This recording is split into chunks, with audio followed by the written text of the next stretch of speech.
Well, first, it's it's really a privilege for me to be able to talk to you. For one reason, I'll just say it, jealousy. I think most of us would love to be able to travel to as many places as you have. I'm going to put you on the spot. If you had to pick one, just one was your favorite, can you pick one? No. Europe is my beat, and I've spent 100 days a year in Europe, enjoying Europe, visiting, discovering places, bringing home my favorites. And the great thing about European travel is you can never exhaust it of what it has to offer. I'm 69 years old. I've been going ever since I graduated from high school, so that's many years, and I still get the same joy out of Europe that I did when I was a kid, and I'm still finding whole new avenues of European travel that I never appreciated before. So people ask me what's my favorite place. Kind of depends on where I need to go to update my books or where the spirit's moving me. But there's a lot of wonder to be enjoyed in Europe for me. My mission is to equip and inspire Americans to venture beyond Orlando. And for me, the Europe is the wading pool for world exploration. And you said there's an endless supply of new things to learn, which is really at the core of public media.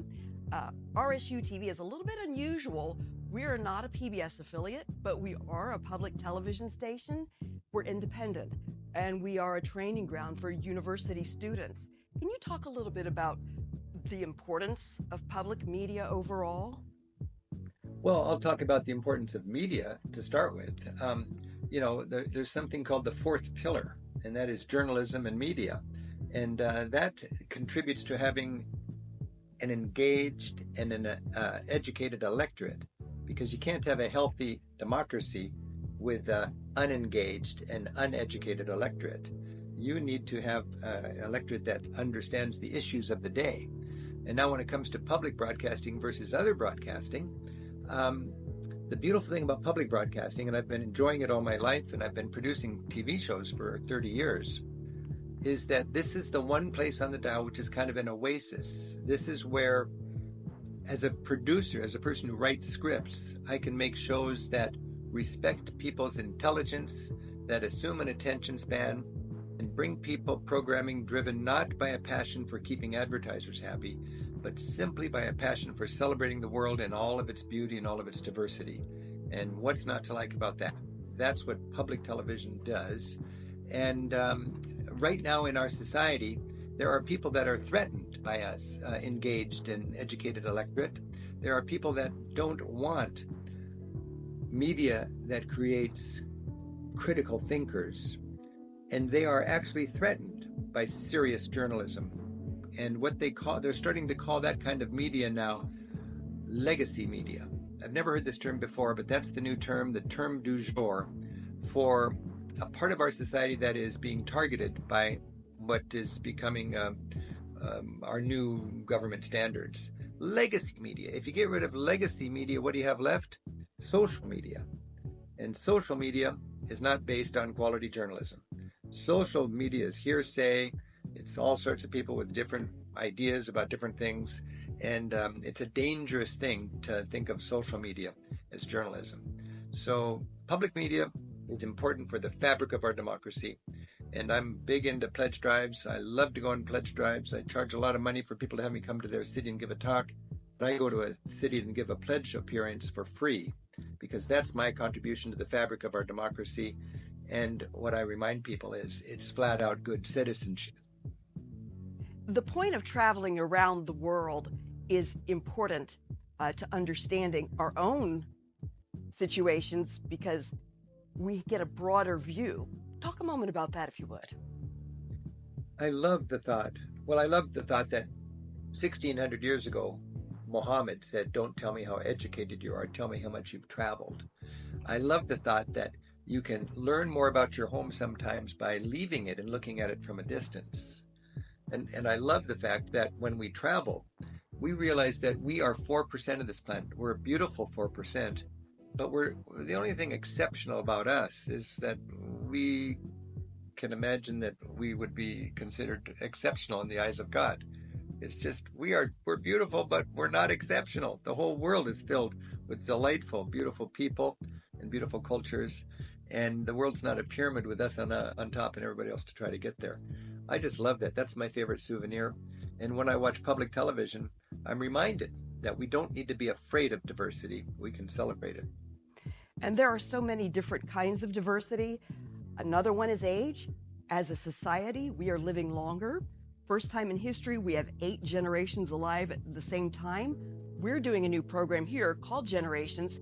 I would like you to talk to our younger generations, our Gen Z, millennials, and upcoming Alpha and Beta, about the importance of being well informed. Yeah, being well. The world is a complicated place. Our democracy is fragile. Our environment is fragile. Communities that serve their people don't just happen. They're the result of an engaged populace that recognizes that we're all in this together. And I'm just so thankful that we've got this one opportunity to share notes, to compare notes, and that's through media. And there's one little oasis on the dial that is not commercial, and that's public media. And public media, it's not always the most exciting corner in the media landscape, but it's a place where you really can enjoy culture, when you can celebrate art, and where you can count on news being not entertainment. You know, there's a lot of challenges confronting our democracy right now, and it scares me to think that news is not what it used to be. I just think it's so important that we recognize news gives us a basis to make hard choices. And what I want is news that tells it to me straight. I don't want news that's all amped up to sell ads better. When you look at commercial stations, news is entertainment. If it's not making enough money, they have to make it sexier or bloodier or more fanatic, frantic. And then more people watch and they make more money. In public broadcasting, news is a service. And I always think whenever I'm doing a pledge drive, I remind people, public television is not a charity. It's a service. If you can't afford to help out, that's okay. It's public. That's the beautiful thing about it. But if you can afford to help out and you're consuming it and you appreciate it, it's only right to do so. It doesn't take that much money to have quality media. In most of Europe, public broadcasting is just paid for by taxes. ABC, you got it.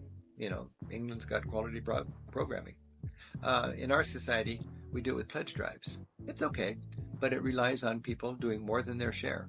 Anybody who contributes anything to public broadcasting is doing more than their share. And that's a good thing every once in a while.